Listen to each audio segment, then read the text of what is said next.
Lyon, Perancis Selatan, tanggal 18 Februari tahun 1983 pukul 3.15. Lobi Hotel Bristol yang menghadap ke stasiun sangat lengang. Cuma ada 2 orang pria di situ.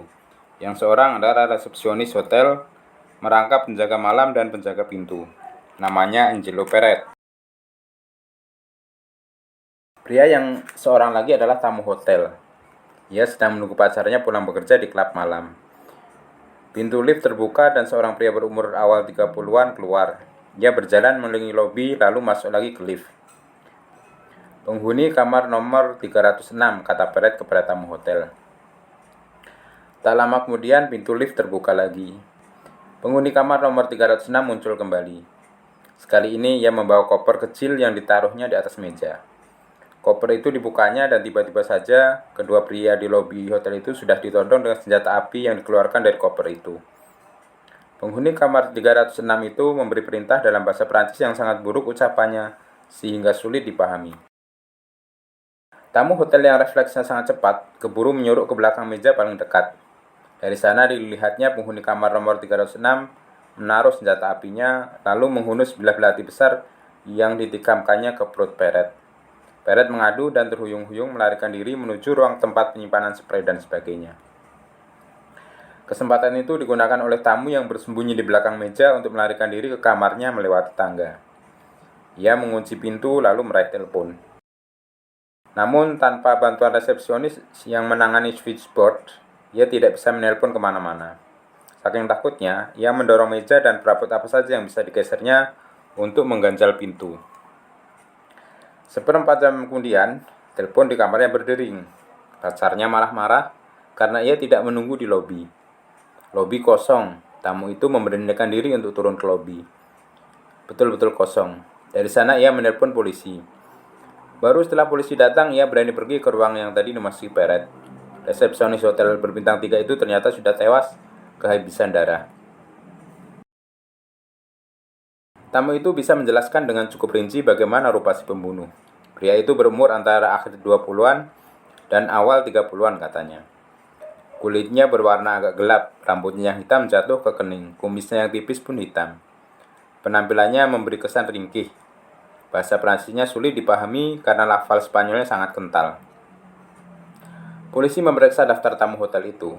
Kamar nomor 306 dihuni oleh Fernando Dumi. Setelah dicek, ketahuan baik nama maupun alamat yang tertera di daftar tamu itu palsu.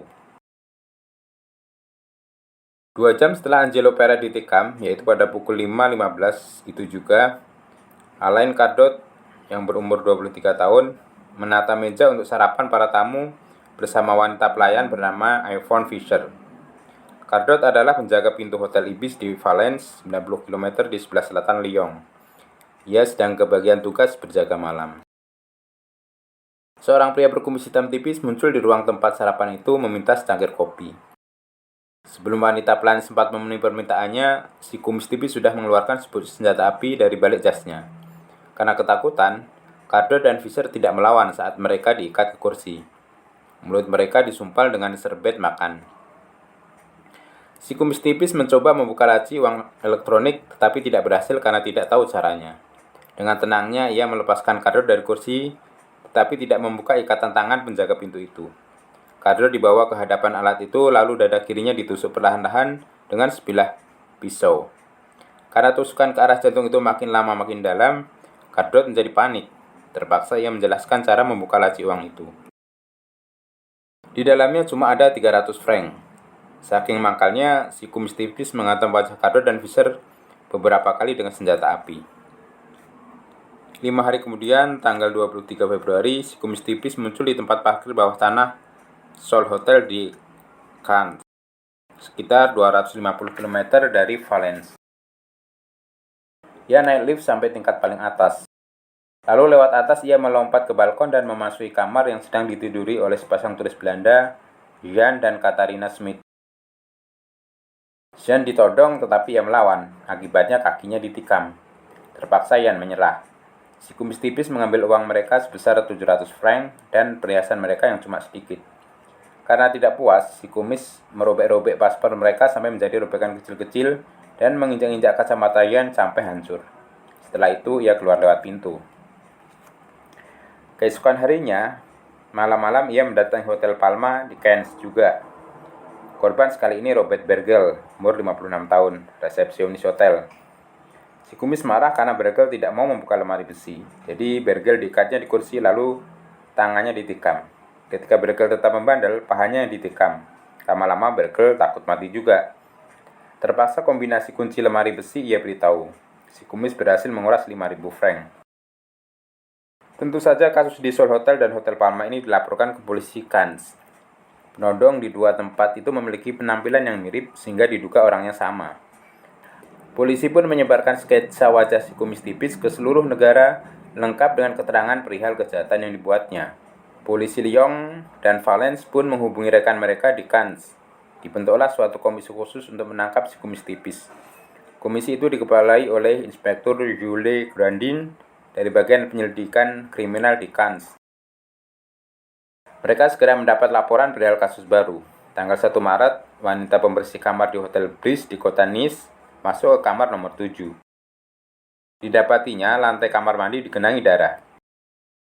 Darah itu berasal dari seorang pria berumur 57 tahun bernama Nicolas Deveo yang malam itu bertugas sebagai resepsionis hotel. Kamar nomor 9 yang terletak di sebelahnya dihuni oleh seorang tamu yang mengaku bernama Antonio Arete. Saat itu Arete sudah tidak ada di kamarnya. Ia digambarkan masih muda, berkulit gelap, ringkih, dan berkumis hitam tipis. Bahasa Prancisnya seperti keluar dari mulut sapi betina Spanyol. Pembunuh itu bukan sapi betina, tapi anjing gila, komentar Inspektur Grandin.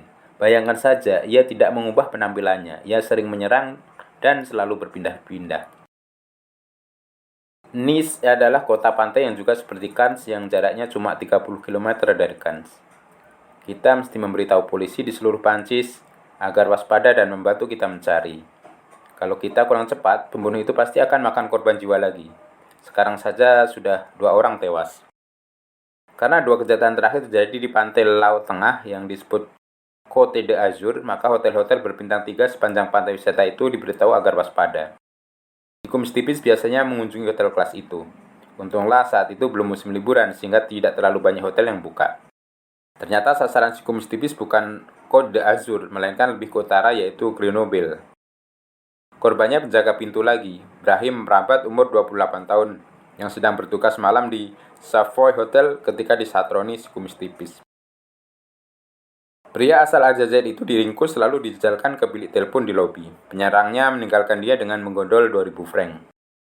Walaupun gambaran tentang si kumis cukup jelas, jati dirinya tidak seorang pun tahu. Ia tiba-tiba saja muncul entah dari mana lalu merampok, melukai, dan membunuh di berbagai tempat. Hampir bisa dipastikan ia orang Spanyol, tetapi tanpa memiliki sidik jarinya, polisi Spanyol tidak bisa mengidentifikasi penjahat itu. Inspektur Grandin mengirimkan tim penyidik ke Grenoble. Mereka tiba hari itu juga pukul 20.30. Sejam kemudian seorang bernama Rein Fosher ditembak pahanya di tempat parkir bawah tanah milik gedung apartemen yang ditinggalinya. Tadinya, Fosher mendengar suara-suara yang mencurigakan dari tempat parkir. Karena takut mobilnya dicuri, ia turun memeriksa. Di sana, ia berhadapan dengan seorang pria muda berkumis tipis. Si kumis menyuruh Fosher enyah dengan bahasa Perancis campur Spanyol. Buru-buru Fosher menyingkir, namun karena sayang memikirkan mobilnya, ia kembali. Saat itulah si kumis menembak pahanya lalu pergi. Fosher bersusah payah mencapai telepon. Beberapa menit setelah laporannya masuk, polisi sudah mengurung tempat itu. Polisi yang sedang tidak bertugas dipanggil untuk membantu menyisiri daerah itu. Rumah demi rumah didatangi, stasiun kereta api dan terminal bus dijaga ketat.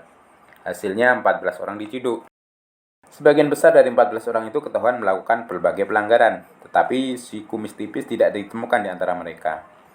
Tanggal 9 Maret, pembunuh buronan polisi itu malah muncul di Toulon, pangkalan Angkatan Laut Prancis yang letaknya kira-kira 30 km di sebelah timur kota Marseille. Sekali ini ia menculik dan memperkosa seorang pelayan toko yang cantik yaitu Marie-Christine Artus yang berusia 18 tahun. Gadis pirang yang menarik itu pulang dari tempat kerjanya pukul 19. Di dalam lift, ia bertemu dengan seorang pria bercelana jeans dan kaos biru tua. Pria muda itu berkumis tipis. Begitu pintu lift tertutup, pria itu mencabut senjata api yang ditodongkannya ke kepala Marie-Christine.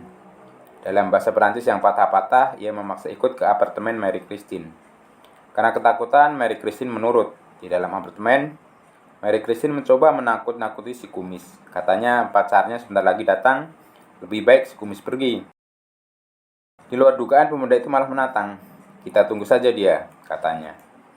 Pacar Mary Christine benar-benar datang. Ia disambut dengan moncong senapan sampai nyalinya ciut.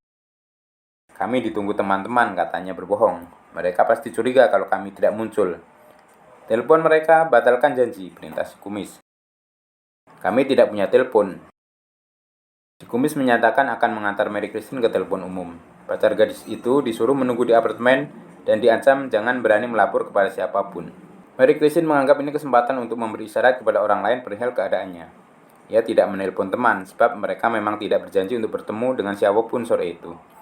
Ia menelpon orang tuanya memberitahu ia berhalangan datang malam ini. Sebenarnya ia tidak berjanji untuk datang. Ia berharap mereka menangkap isyaratnya. Orang tua Mary Christine memang menangkap isyarat putri mereka. Buru-buru mereka pergi ke apartemen anaknya itu. Mereka menemukan pacar anaknya sedang kebingungan. Si kumis ternyata tidak membawa sandarannya kembali ke apartemen. Ia mengambil kunci mobil dari tas korbannya. Mary Christine dipaksanya menunjukkan mobilnya. Setelah itu, ia menodong gadis itu agar mengemudikan kendaraannya ke arah utara. Mau kemana kita? Tanya Mary Christine sambil menangis. Kemana saja? Jawab penculiknya. Siapa kamu? Tanya Mary Christine. Panggil saja aku El Bandito. Di perjalanan El Bandito membual. Katanya ia datang dari Uruguay. Dibukanya kancing bajunya sehingga nampak bekas luka panjang di dadanya. Aku pelarian politik, pejuang kemerdekaan, bualnya.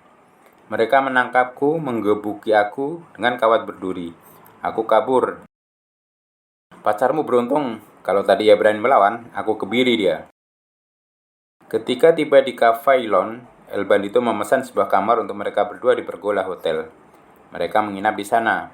Keesokan harinya, Mary Christine disuruh mengemudi ke Saint Raphael di Côte d'Azur. Letak tempat itu cuma 15 km dari Cannes. Dekat stasiun, Mary Christine dilepaskan. Ini untuk membayar bensin, kata El Bandito seraya melemparkan uang 200 franc. Begitu El Bandito lenyap di antara orang-orang dekat stasiun, Mary Christine berlari ke sebuah kafeteria untuk menelpon polisi. Tak lama kemudian ia sudah dikelilingi polisi.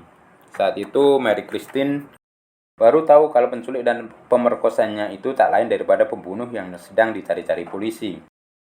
Gambaran yang dimiliki oleh polisi mengenai El Bandito bertambah lengkap berkat keterangan Mary Christine Artus. Pembunuh itu memiliki tanda bekas luka panjang di dada dan di ibu jari tangan kanannya. Walaupun polisi Saint Raphael gesit menangani pengaduan dari korban El Bandito, tapi bandit itu tetap lolos. Stasiun Saint Raphael ramai karena kereta yang datang dan pergi cukup kerap. Tidak ada orang yang ingat pernah melihat pria yang mempunyai ciri sebagaimana El Bandito. Jangan-jangan dia tidak naik kereta, cuma pura-pura saja masuk ke stasiun. Mungkin ia masih bersembunyi di Saint Raphael, kata Inspektur Grandin. Dugaan Pak Inspektur keliru rupanya. Tanggal 12 Maret, El Bandito muncul di Marseille. Ia mencoba masuk ke apartemen seorang ibu guru cantik bernama Maryse Blanc. Cara yang dipergunakan sama dengan yang dipakainya pada Mary Christine Artus. Cuma saja ibu guru ini lebih cerdik dan lebih cekatan. Begitu ditodong masuk ke apartemennya, ia membanting pintu dan menguncinya sehingga El Bandito tertinggal di luar. Korban urung itu lalu berteriak-teriak sekuat tenaga sehingga para tetangga keluar. El Bandito terpaksa mengambil langkah 1000, namun bandit itu tidak jera. Sore itu juga ia berhasil merampok dan memperkosa Nyonya Paul Lecornu tidak jauh dari sana. Polisi Marseille pun dikerahkan ke jalan-jalan sehingga di mana-mana tampak polisi berkeliaran. Hari itu juga El Bandito naik ke atap sebuah gedung apartemen mewah di Rue de la Visitation. Seperti pernah dilakukannya, ia melompat turun ke balkon sebuah apartemen. Pukul 20 hari itu, Kolonel Jean Coguillo dan istrinya Ivy menjadi sandera El Bandito. Karena mereka melawan, paha kolonel ditembak penyandera. Istrinya luka di bahu. Putri mereka, Therese, turun dari kamarnya di tingkat yang lebih atas karena mendengar suara tembakan. Ia dipaksa menyerahkan uang 2.000 franc, arloji, beberapa cincin, dan perhiasan lain. El Bandito meninggalkan apartemen itu lewat pintu. Begitu El Bandito pergi, Therese menelpon polisi.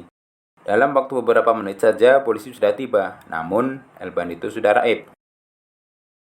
Sungguh keterlaluan, kata Inspektur Grandin. Penjahat itu merampok, memerkosa, mencederai, dan membunuh di depan mata tanpa kita mampu menangkapnya. Padahal kita tahu jelas bagaimana rupanya, cara kerjanya, dan bahkan kita memiliki contoh cairan maninya. Dokter polisi berpendapat El Bandito itu waras, karena tindakannya rasional, tujuannya jelas. Cuma saja orang ini tidak mengindahkan moral. Apa yang diinginkannya akan diambil, apa yang menghalanginya akan dihabisi. Polisi Uruguay tidak memiliki berkas kejahatan El Bandito, Fernando Dume maupun Antonio Arete. Jelas itu bukan nama aslinya atau nama yang biasa ia pakai. Ia berbahasa Spanyol, tetapi negara yang berbahasa Spanyol banyak. Seakan-akan ingin menantang polisi, El Bandito datang ke Cannes. Hari itu tanggal 17 Maret. Kemudian polisi baru tahu bahwa hari itu El Bandito berulang tahun ke-35 tahun. Ia naik ke atas atap gedung di Rue de General Ferry. Lewat atap ia berhasil masuk ke kamar tidur Pierre dan Paulette Cohen. Karena tamu tak diundang itu membawa senjata api dan belati, suami istri lanjut usia itu tidak berani berkutik.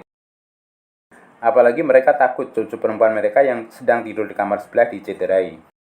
Tanpa banyak cincong, mereka membiarkan harta mereka dikuras, berupa uang 8.000 franc dan 200.000 lira, ditambah sejumlah perhiasan dan buku cek. Cohen disuruh menandatangani cek sebesar 20.000 franc. Lalu El Bandito berkata, ia ingin menginap supaya besok pagi bisa mencairkan uang tanpa kesulitan bersama suami istri itu di bank. Ia meminta dimasakkan makan malam dan bahkan dikeramaskan karena katanya rambutnya sudah kotor.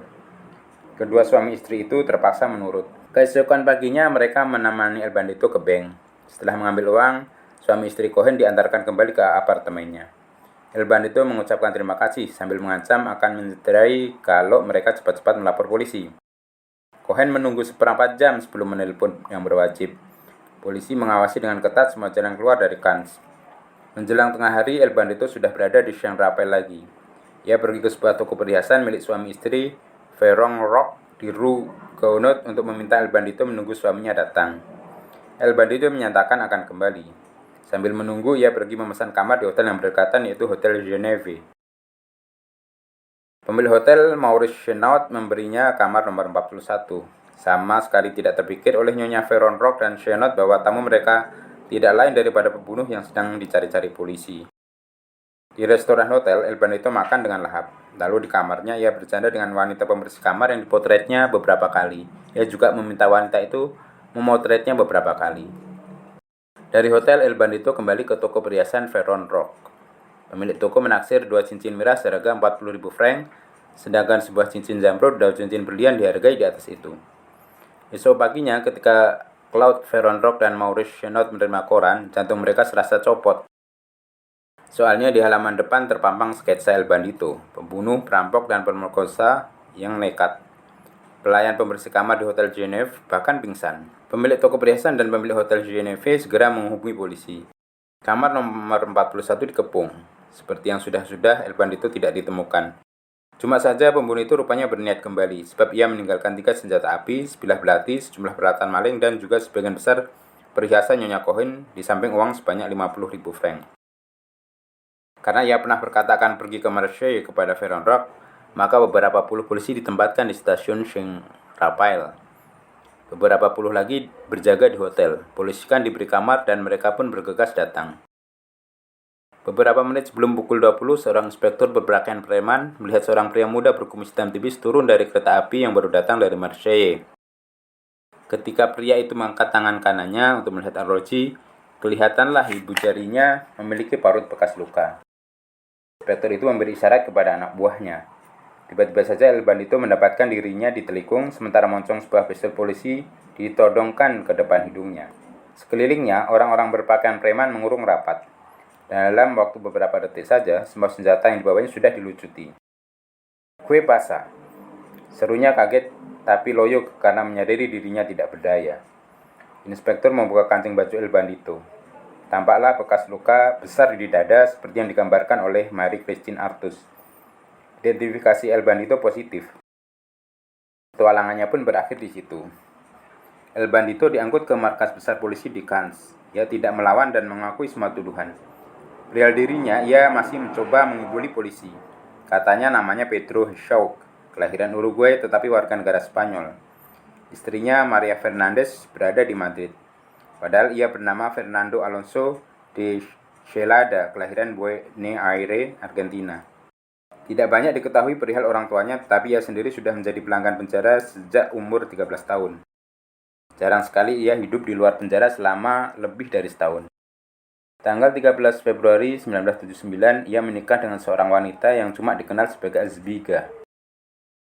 Keberadaan Azbiga sekarang tidak diketahui. Tahun 1980, Fernando melarikan diri dari Argentina. Tak tahan menghadapi istri, begitu alasannya. Berturut-turut ia pergi ke Brasil, Kepulauan Kanari, dan Spanyol. Di ketiga negara itu ia sempat dipenjara. Januari 1983 ia tiba di Prancis. El Bandito dihadapkan ke meja hijau tanggal 2 November tahun 1987. Di sini ia mungkin memperkosa. Katanya wanita-wanita korbannya yang merayu ia untuk berjumbu. Ia juga menyangkal merampok keluarga Cohen. Katanya suami istri lanjut usia itu begitu jatuh hati kepadanya sampai ia disuruh menginap di masa hidangan malam dan dikeramasi. Mereka juga dengan sukarela menyerahkan harta benda mereka kepadanya. Tidak diketahui apakah para juri percaya kepadanya, namun yang jelas ia tidak bisa memberi alasan bahwa Angelo Perez dan Nicholas Davis secara sukarela meminta disembelih olehnya. Beberapa ahli psikologi dipanggil sebagai saksi ahli. Hampir semua menyatakan Fernando Alonso de Zelada waras dan berbahaya bagi manusia lain apabila dibiarkan berkeliaran. Juri rupanya sependapat, dan hakim pun menjatuhkan hukuman penjara seumur hidup kepada pria yang menamakan dirinya El Bandito itu.